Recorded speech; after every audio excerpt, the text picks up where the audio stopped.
नमस्कार, स्वागत है आप सभी का डीडी न्यूज के इस खास बुलेटिन एक्सप्रेस 100 में, जहां हम आपके लिए लेकर आते हैं राजनीति, मनोरंजन, देश दुनिया, खेल और व्यापार जगत की सभी बड़ी खबरों को एक्सप्रेस यानी कि फटाफट अंदाज में। मैं हूं साइमा खान, तो देखिए खबरें तेज रफ्तार।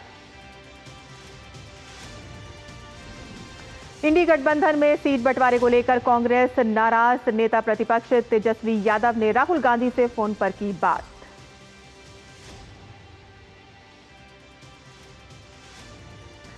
राजद सुप्रीमो लालू प्रसाद और तेजस्वी यादव आज दिल्ली पहुंचकर राहुल गांधी और मल्लिकार्जुन खड़गे से करेंगे मुलाकात।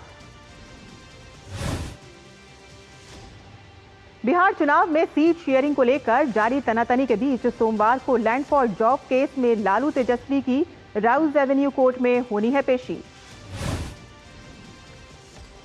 विकासशील इंसान पार्टी के प्रमुख मुकेश सहनी और कांग्रेस की आपस में नहीं बन पा रही है। डिप्टी सीएम को लेकर घोषणा करने की बात पर अड़े हैं मुकेश सहनी।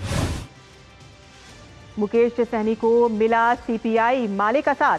माले के महासचिव दीपांकर भट्टाचार्य ने कहा है कि मुकेश सहनी की पार्टी को सम्मानजनक सीटें मिलनी चाहिए। बीजेपी केंद्रीय चुनाव समिति की बैठक आज। बिहार चुनाव में पहले चरण के उम्मीदवारों के नाम पर लगेगी मुहर। भाजपा मुख्यालय में बुलाई गई बैठक में भाजपा के राष्ट्रीय अध्यक्ष जेपी नड्डा और अमित शाह समेत तमाम बड़े नेता मौजूद होंगे।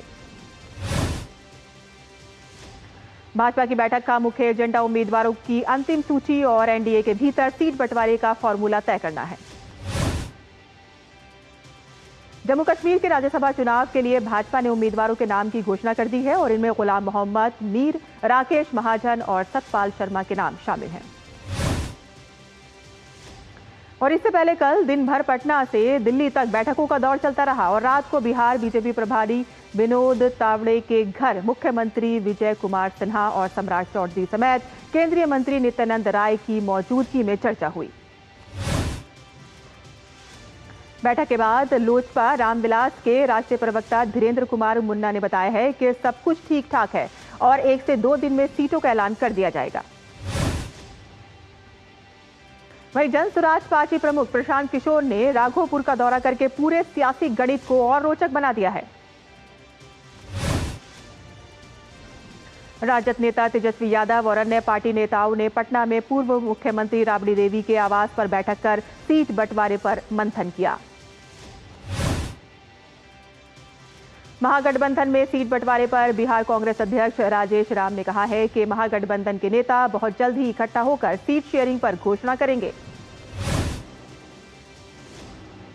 चुनाव आयोग ने कहा है कि बिहार में 30 सितंबर को जारी अंतिम मतदाता सूची पर 11 अक्टूबर की शाम तक एक भी शिकायत या अपील दर्ज नहीं हुई है। चुनाव आयोग ने कहा है कि विशेष गहन पुनरीक्षण अभियान एसआईआर के दौरान नाम जोड़ने, हटाने और सुधार का काम पूरी पारदर्शिता और शुद्धता से किया गया।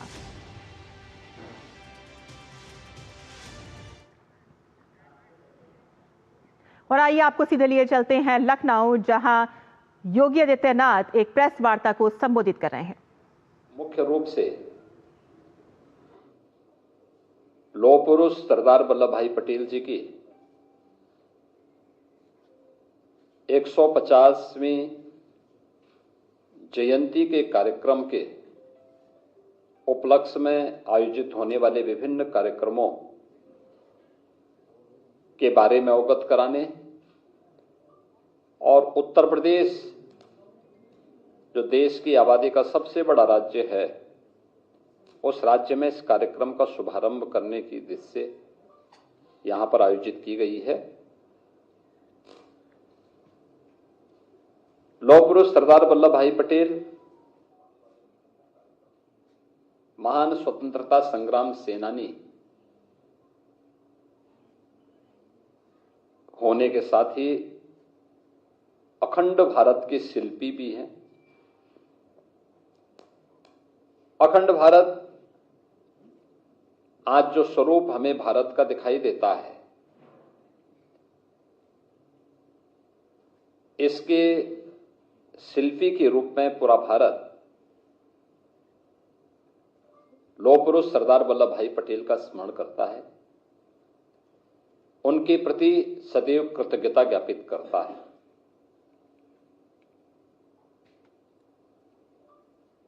देश के अंदर सैकड़ों गणराज्य का हिस्सा बनाने और फिर भारत के वर्तमान स्वरूप को उन्होंने उस समय जिस दूरदर्शिता के साथ, जिस सूझबूझ के साथ उस समय लागू किया था, आज वह भारत हम सबको देखने को मिलता है। और हर व्यक्ति जानता है कि उस समय कुछ रियासतें ऐसी भी थीं जिसमें जूनागढ़ का नवाब और हैदराबाद का निजाम ये जो मनमानापन करना चाहते थे, लौह पुरुष सरदार वल्लभ भाई पटेल के सामने उनकी एक नहीं चली और अंततः लौह पुरुष के दृढ़ निश्चय के सामने उन्हें भारत छोड़ना पड़ा और ये दोनों रियासतें भी भारत का हिस्सा बनी।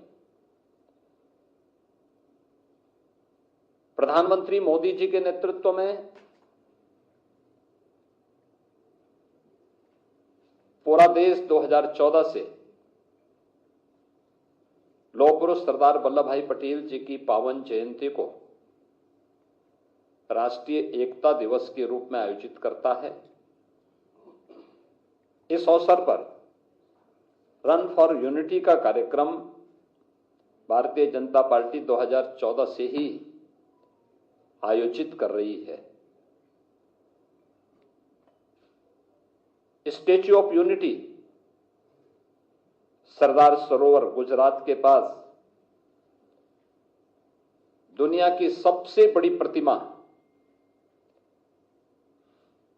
प्रधानमंत्री मोदी जी के मार्गदर्शन और नेतृत्व में गुजरात में भी स्थापित हुई है। पूरे देश का योगदान इसमें हो, इसके लिए 2013-14 में भारतीय जनता पार्टी ने गांवों से, गरीबों से, किसानों से, नौजवानों के माध्यम से लौह संग्रहण और धरती माटी की सुगंध को भी समेट करके जो एकत्र किया था, उसका परिणाम है कि दुनिया की सबसे बड़ी प्रतिमा लौह पुरुष की आज गुजरात में केवड़िया के पास स्थापित हो चुकी है, जो अब भारत के एक नए प्रेरणा स्थली के रूप में और पर्यटन केंद्र के रूप में भी विकसित हो चुका है। यह वर्ष हमारे लिए सौभाग्य का विषय है कि लौह पुरुष सरदार वल्लभ भाई पटेल जो स्वतंत्र भारत के प्रथम गृह मंत्री और उप प्रधानमंत्री के रूप में भी जिन्होंने अपनी सेवाएं देश को दी, यह वर्ष उनका 150वें पावन जयंती का वर्ष भी है। पूरे देश के अंदर आदरणीय प्रधानमंत्री जी के नेतृत्व में अनेक प्रकार के कार्यक्रम इस अवसर पर प्रारंभ हुए हैं या होने जा रहे हैं, जिसमें 6 अक्टूबर को केंद्रीय खेल और युवा कल्याण विभाग मंत्रालय के माननीय मंत्री श्री मांडविया जी ने माय भारत अभियान के अंतर्गत युवाओं के लिए होने वाले विभिन्न प्रकार के कार्यक्रमों के लिए एक पोर्टल भी जारी किया है और उस कार्यक्रम के अंतर्गत होने वाले रजिस्ट्रेशन के क्रम में आज हम उत्तर प्रदेश के अंदर होने वाले जो विभिन्न प्रकार के कार्यक्रम हैं, इन कार्यक्रमों को आगे बढ़ाने की दिशा से उसका शुभारंभ भी करने जा रहे हैं। जिसमें सरदार @150 यूनिटी मार्च, यह अभियान 31 अक्टूबर से 6 दिसंबर के बीच में एक बड़ा अभियान होगा, जो देश भर के हर जनपद के 5 युवा इस अभियान का हिस्सा बनेंगे और ये सरदार साहिब के जन्मभूमि से लेकर के केवड़िया तक की 150 किलोमीटर की इस यात्रा को ये सभी युवा जन जागरण अभियान के विभिन्न प्रकार के कार्यक्रमों के साथ जुड़ते हुए आगे बढ़ाने का काम करेंगे। तो आप ये सीधा प्रसारण लखनऊ से देख रहे थे, जहां योगी आदित्यनाथ बता रहे थे कि लौह पुरुष सरदार वल्लभ भाई पटेल की 150वीं जन्म जयंती वर्ष के उपलक्ष्य में जो प्रोग्राम आयोजित किए जाएंगे उसी की जानकारी वो दे रहे थे। और हर साल आप जानते हैं कि राष्ट्रीय एकता दिवस के तौर पर उनका जन्मदिन मनाया जाता है और उसी पर ही यूनिटी रन का आयोजन किया जाता है। और इस बार 150वीं उनकी जयंती है और इसी के उपलक्ष्य में वल्लभ भाई @150 यूनिटी मार्च निकाला जाएगा, जो 31 अक्टूबर से लेकर 6 दिसंबर तक चलेगा। तो वहीं आगे बढ़ते हैं एक्सप्रेस 100 में और जान लेते हैं खबरें फटाफट। बता दें आपको कि एसआईआर पर बीजेपी और जेडीयू ने कहा है कि शून्य शिकायतें ये साबित करती हैं कि विपक्ष की ओर से लगाए गए आरोप निराधार थे। जेडीयू नेता राजीव रंजन प्रसाद ने आगामी चुनाव में एनडीए को बड़ी जीत मिलने और नीतीश कुमार के नेतृत्व में सरकार बनने का दावा किया है। कनाडा की विदेश मंत्री अनीता आनंद आज से भारत की यात्रा पर होंगी। वह विदेश मंत्री डॉक्टर एस जयशंकर और वाणिज्य मंत्री पीयूष गोयल के साथ बैठक करेंगी। कनाडा की विदेश मंत्री अनीता आनंद के भारत दौरे के दौरान दोनों देशों के बीच परस्पर व्यापार, ऊर्जा और सुरक्षा से जुड़े विषयों पर चर्चा होगी। कनाडा की विदेश मंत्री अनीता आनंद निवेश प्रोत्साहन और रोजगार सृजन के संबंध में मुंबई में उद्यमियों से भी मुलाकात करेंगी। शिक्षा मंत्रालय और नीति आयोग के सहयोग से 13 अक्टूबर को आयोजित होगी विश्व का सबसे बड़ा नवाचार कार्यक्रम। भारत बिल्डथॉन 2025 के आयोजन में 3 लाख से अधिक स्कूल के 5 करोड़ से अधिक छात्र लेंगे हिस्सा। भाजपा सांसद तेजस्वी सूर्या ने कर्नाटक सरकार द्वारा बेंगलुरु के लिए प्रस्तावित सुरंग सड़क परियोजना को आपदा बताया। कांग्रेस और आरजेडी के बीच सीट शेयरिंग को लेकर कांग्रेस नेता अखिलेश प्रसाद सिंह ने कहा है कि सीटों का बंटवारा लगभग हो चुका है, लेकिन आखिरी समय में कुछ दिक्कतें सभी पार्टियों में आती हैं।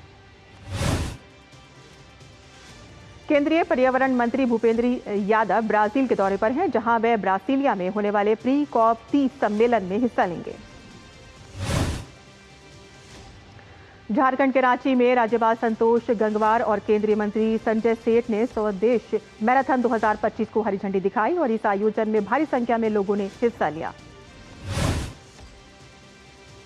लोकनायक जयप्रकाश नारायण की 123वीं जयंती के अवसर पर देश के उपराष्ट्रपति सीपी राधाकृष्णन शनिवार को लोकनायक जयप्रकाश नारायण की जन्मस्थली सिताब्दिया यारा पहुंचे। दिल्ली पुलिस के डीसीपी पश्चिम शरद भास्कर ने कहा है कि पुलिस आयुक्त के निर्देशन में पूरी दिल्ली में सामान्य गश्त अभियान चलाया जा रहा है। हमारा मुख्य फोकस त्योहारों के मौसम में दिल्लीवासियों में सुरक्षा की भावना पैदा करना है। दिल्ली पुलिस रात 12 बजे से सुबह 4 बजे तक सामान्य गश्त अभियान चला रही है और लगभग 600 पुलिस अधिकारी राष्ट्रीय राजधानी के विभिन्न हिस्सों में सामान्य गश्ती अभियान चला रहे हैं। गश्ती अभियान का मुख्य उद्देश्य यातायात नियमों के उल्लंघन पर अंकुश लगाना है और अपराधियों के खिलाफ सत्यापन अभियान चला रही है दिल्ली पुलिस। दिल्ली पुलिस आयुक्त सतीश गोलचा ने राष्ट्रीय राजधानी में पुलिस द्वारा चलाए जा रहे सामान्य गश्ती अभियान की समीक्षा की।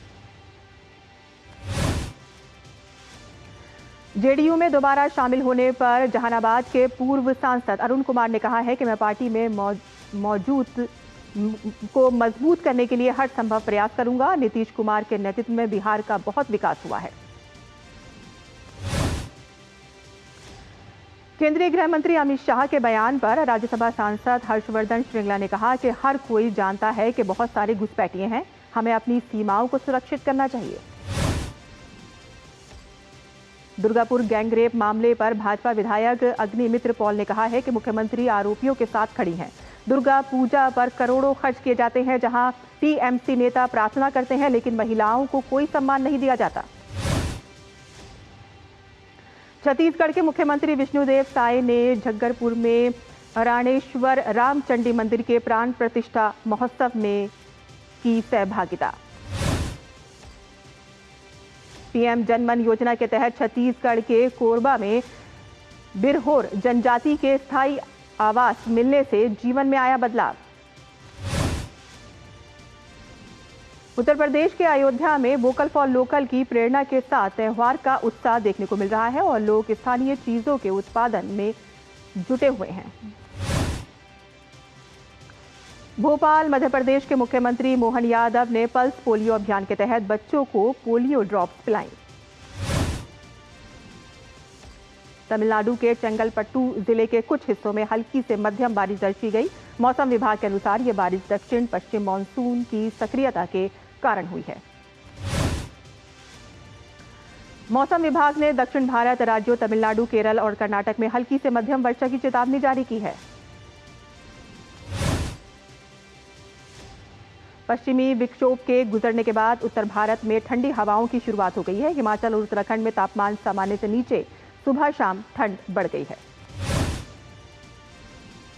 मौसम विभाग ने तमिलनाडु, केरल, कर्नाटक, आंध्र प्रदेश और तेलंगाना में अगले 4 से 5 दिनों तक बारिश जारी रहने का अनुमान व्यक्त किया है। उड़ीसा में आज भारी बारिश की संभावना है। 13 अक्टूबर तक गरज चमक और तेज हवाओं का पूर्वानुमान है। दिल्ली एनसीआर में आसमान साफ रहने का अनुमान है। तापमान के सामान्य से नीचे रहने की संभावना है। उत्तर पश्चिमी हवाओं के चलने से सुबह शाम हल्की ठंड महसूस होगी। 14 अक्टूबर तक तटीय आंध्र प्रदेश और यनम और रॉयल सीमा में हल्की से मध्यम बारिश, गरज चमक के साथ कुछ स्थानों पर भारी वर्षा की संभावना है। अगले 2 से 3 दिनों के दौरान महाराष्ट्र, मध्य प्रदेश, उत्तर प्रदेश और बिहार के शेष भागों से दक्षिण पश्चिम मानसून के वापस लौटने के लिए परिस्थितियां अनुकूल। अयोध्या में साहित्य का महाकुंभ। मुख्यमंत्री योगी आदित्यनाथ 12 से 17 अक्टूबर तक चलने वाले 16वें फैजाबाद पुस्तक मेले का उद्घाटन करेंगे। दुर्गापुर में कथित सामूहिक बलात्कार मामले में पुलिस ने 3 लोगों को गिरफ्तार कर लिया है और पीड़िता के पिता ने कहा है कि वे चलने में असमर्थ हैं और बिस्तर पर हैं। हालांकि प्रशासन से मदद की बात कही है। पुलिस और जांच दल पश्चिम बंगाल में दुर्गापुर में हुए दुष्कर्म के अपराध स्थल पर जांच के लिए पहुंची, जहां एक एमबीबीएस छात्रा के साथ कथित तौर पर सामूहिक बलात्कार किया गया था। और यहां बुलेटिन में हम रुकते हैं एक छोटे से ब्रेक के लिए। हम जल्द हाजिर होंगे। आप देखते रहिए डीडी न्यूज। जब धरती चीर कर निकलता है लोहे का पत्थर और मिलता है मोंगिया के जोश से, फिर तपता है, पिघलता है और बनता है फौलाद। अब होता है सरिया सारी खूबियों के साथ। मोंगिया स्टील, मजबूत देश का मजबूत सरिया। ब्रेक के बाद आपका फिर से स्वागत है। आप देख रहे हैं एक्सप्रेस 100 खबरें तेज रफ्तार। सेबी के चेयरमैन ने कहा है कि प्रवासी भारतीयों के लिए भारतीय बाजारों में निवेश को सुविधाजनक बनाना पूंजी बाजार नियामक का एक प्रमुख लक्ष्य है। सेबी ने निवेशकों को फर्जी ऐप से बचाने के लिए गूगल से अनुरोध किया है कि वे प्ले स्टोर पर रजिस्टर्ड ब्रोकिंग ऐप्स के लिए वेरिफिकेशन टिक मार्क की सुविधा शुरू करें। केंद्रीय मंत्री पीयूष गोयल ने अपने कनाडाई समकक्ष के साथ दोनों देशों के बीच आर्थिक संबंधों को मजबूत करने के उपायों पर चर्चा की। पीयूष गोयल ने एक्स पर पोस्ट कर कहा है कि हमने अपने व्यवसायों के लिए पारस्परिक रूप से लाभकारी अवसर खोजने के तरीकों पर विचार विमर्श किया। भारतीय रिजर्व बैंक के पूर्व गवर्नर शक्तिकांत दास ने कहा है कि वैश्विक अनिश्चितता के बीच भारत मजबूती का प्रदर्शन कर रहा है। शक्तिकांत दास ने कहा है कि आत्मनिर्भर भारत के तहत संरचनात्मक सुधारों, घरेलू मांग और विवेकपूर्ण मैक्रो नीतियों के बल पर भारत ने वैश्विक चुनौतियों का सामना किया है। रेल मंत्री अश्विनी वैष्णव ने कहा कि नई दिल्ली रेलवे स्टेशन पर यात्री सुविधा केंद्र त्योहारी सीजन के दौरान प्लेटफॉर्म पर अचानक बढ़ने वाली भीड़ को नियंत्रण करने में होंगे मददगार। अश्विनी वैष्णव ने कहा है कि ये क्षेत्र सुविधा प्री टिकटिंग एरिया और पोस्ट टिकटिंग एरिया में विभाजित होंगे, जिससे प्लेटफॉर्म पर अचानक बढ़ने वाली भीड़ को नियंत्रित किया जा सकता है।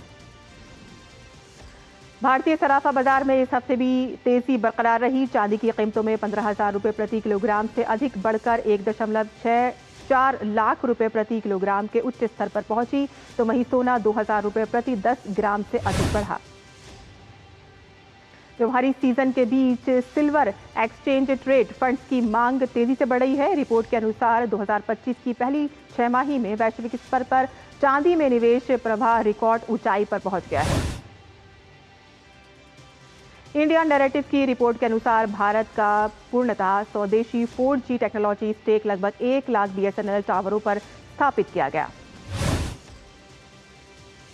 रिपोर्ट के अनुसार ये तकनीक विदेशी मुद्रा अर्जित करने का एक महत्वपूर्ण स्रोत बन सकती है। पीओ के अनुसार गुजरात में आयोजित अंतर्राष्ट्रीय क्रेता विक्रेता सम्मेलन में 350 से अधिक समझौता ज्ञापन और 500 करोड़ रुपए से अधिक की एक्सपोर्ट इंक्वायरी हुई। और इस आयोजन में गुजरात में विभिन्न क्षेत्रों का प्रतिनिधित्व करने वाले 850 से अधिक भारतीय निर्यातकों के बीच 2,200 से अधिक संरचित B2B बैठकें आयोजित की गई। डीमार्ट सुपरमार्केट और हाइपर मार्केट की चेन चलाने वाली कंपनी एवेन्यू सुपरमार्ट्स का शुद्ध मुनाफा 3.9% से बढ़कर 684.85 करोड़ रुपए हो गया है। इंडिगो दिल्ली से चीन के गुआंगझू के लिए रोजाना डायरेक्ट फ्लाइट्स 10 नवंबर से शुरू करने और दिल्ली से वियतनाम के हनोई के लिए 20 सितंबर से नई उड़ानों की घोषणा की है। कृषि एवं किसान कल्याण मंत्री ने कहा है कि त्रिपुरा के 2 और जिले धलाई और खोवाई जल्द ही खाद्यान्न उत्पादन में आत्मनिर्भर हो जाएंगे। अंतर्राष्ट्रीय मुद्रा कोष ने पाकिस्तान से $11 अरब का हिसाब मांग लिया है। IMF ने फटकार लगाने के बाद पाकिस्तान अब चीन और अमेरिका समेत दुनिया के अन्य देशों के सामने हाथ फैला रहा है। अमेरिका में शटडाउन होने के बीच राष्ट्रपति डोनाल्ड ट्रंप ने पेंटागन प्रमुख पीट हेग्सेथ को 15 अक्टूबर को सैनिकों को वेतन देने के लिए सभी उपलब्ध धनराशि का उपयोग करने के आदेश दिए हैं। ट्रंप ने ट्रुथ सोशल मीडिया पर पोस्ट कर कहा है कि चक शूमर ने हाल ही में अपने कट्टर वामपंथी बंद के दौरान कहा था कि हर दिन बेहतर होता जा रहा है। मैं आज सहमत हूं, अगर कुछ नहीं किया गया तो नेता चक शूमर और डेमोक्रेटिक्स की वजह से हमारे बहादुर सैनिकों को 15 अक्टूबर को मिलने वाले अपने वेतन से वंचित रहना पड़ेगा। ट्रंप ने आगे लिखा है कि कमांडर इन चीफ के रूप में अपने अधिकार का इस्तेमाल करते हुए हमारे युद्ध सचिव पीट हेग्सेथ को निर्देश दे रहा हूं कि वह 15 अक्टूबर को हमारे सैनिकों को वेतन देने के लिए सभी उपलब्ध धनराशि का इस्तेमाल करें। अमेरिका के टेनेसी राज्य में एक गोला बारूद संयंत्र में भीषण विस्फोट हुआ है, जिससे संयंत्र पूरी तरह से नष्ट हो गया है। हमफ्रीज काउंटी के शेरिफ के अनुसार विस्फोट के बाद कोई भी जीवित नहीं बचा। विस्फोट के कारणों की जांच की जा रही है और अधिकारियों ने स्पष्टता आने के समय लगाने की बात कही है। विस्फोट का मलबा दूर दूर तक फैल गया। अफगानिस्तान ने शनिवार को पाकिस्तानी सीमा चौकियों पर जवाबी हमले किए। तालिबान रक्षा मंत्रालय ने अभियान को सफल घोषित कर दिया और आधी रात को ऑपरेशन समाप्त कर दिया और साथ ही भविष्य में घुसपैठ का कड़ा जवाब देने की चेतावनी भी दी। पाकिस्तान के अनुसार उसने हमले में दर्जनों लोग मारे गए हैं और बता दें कि तहरीक तालिबान पाकिस्तान के आतंकवादियों को पनाह देने की आपसी आरोपों के बीच तनाव बढ़ने से गोलीबारी में कई सैनिक मारे गए और TTP ने उत्तर पश्चिम पाकिस्तान में अलग अलग हमलों में 23 लोगों के मारे जाने का दावा किया है, तो वहीं ईरान ने दोनों देशों से संयम बरतने की अपील की है। तिल अबीब के होस्टेज स्क्वायर में शुक्रवार को हजारों लोग एकत्र हुए। इजरायली सेना की पुनः तैनाती पूरी हो चुकी है और अब वे प्रमुख शहरी क्षेत्रों से बाहर रहेंगे। हालांकि एनक्लेव के लगभग आधे हिस्से पर नियंत्रण बनाए रखेंगे और इस बीच समझौते के अनुसार हमास को 62 घंटे के भीतर अपने बंधकों को रिहा करना होगा। अमेरिका में इलिनॉय राज्य में राष्ट्रपति डोनाल्ड ट्रंप द्वारा भेजी गई नेशनल गार्ड की टुकड़ियां अब राज्य में रह सकती हैं, लेकिन फिलहाल उन्हें किसी भी फेडरल प्रॉपर्टी की सुरक्षा या गश्त पर तैनात नहीं किया जा सकता और यह आदेश शनिवार को अपील कोर्ट्स ने सुनाया है। ट्रंप प्रशासन का दावा है कि अमेरिका के कई शहरों में अपराध की स्थिति गंभीर है और इसीलिए नेशनल गार्ड की तैनाती जरूरी है। हालांकि आंकड़े हमेशा इसे साबित नहीं करते। अमेरिका के इलिनॉय राज्य पुलिस ने कल ब्रॉड्यू स्थित अमेरिकी आवर्जन एवं सीमा शुल्क प्रवर्तन केंद्र से बाहर प्रदर्शन कर रहे लोगों को हिरासत में ले लिया और ये कार्रवाई तब शुरू हुई कि जब पुलिस ने प्रदर्शनकारियों के जमावड़े को गैर कानूनी घोषित किया। क्यूबा के विदेश मंत्रालय ने कहा है कि अमेरिका का यह दावा है कि क्यूबा के सैनिक यूक्रेन में लड़ रहे हैं और बिना किसी आधार का है। मंत्रालय ने पहली बार उन कानूनी मामलों की जानकारी भी जारी की जिनमें क्यूबाई नागरिकों के खिलाफ यूक्रेन युद्ध में भाड़े के सैनिक के रूप में भाग लेने के आरोप में मुकदमे चले हैं।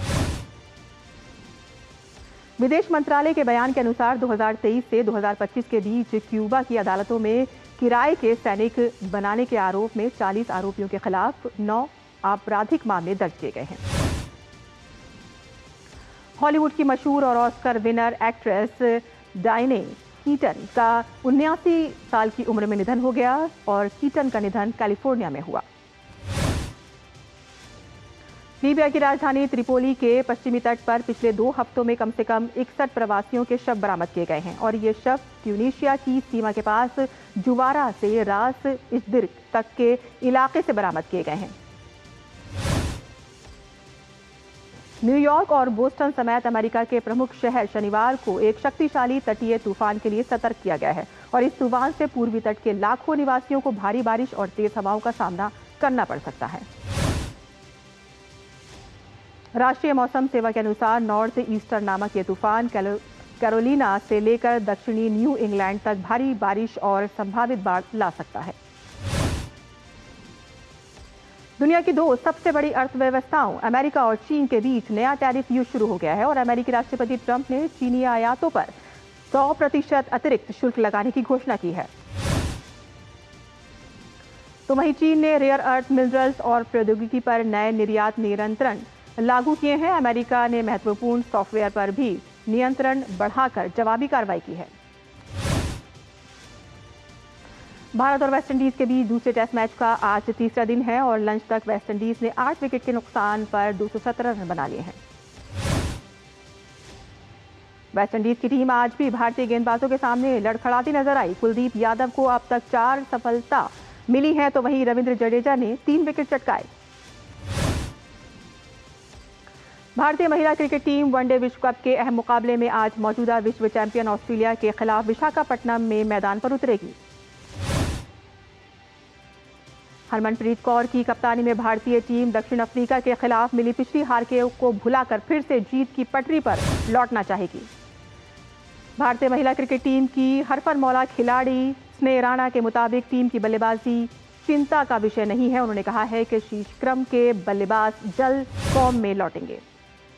ऑस्ट्रेलियाई कप्तान एलिसा हिली के मुताबिक ये विश्व कप बतौर कप्तान उनका आखिरी विश्व कप रह सकता है और कहा है कि टीम विश्व कप में अच्छा प्रदर्शन करने में जरूर कामयाब रहेगी। फिट इंडिया के संदेश को आगे बढ़ाते हुए दिल्ली में संडे ऑन साइकिल का आयोजन शानदार अंदाज में हुआ और इस मौके पर केंद्रीय खेल मंत्री मनसुख मांडविया ने झंडी दिखाकर साइक्लोथॉन को रवाना किया। संडे ऑन साइकिल के इस संस्करण में देश भर में डॉक्टरों और चिकित्सा क्षेत्र से जुड़े लोगों ने साइकिलिंग करके फिटनेस का संदेश दिया। दिल्ली के जवाहरलाल नेहरू स्टेडियम से शुरू हुई वेदांता दिल्ली हाफ मैराथन में करीब 40,000 से ज्यादा धावक दौड़ के जोशीले अंदाज में दौड़ते नजर आए।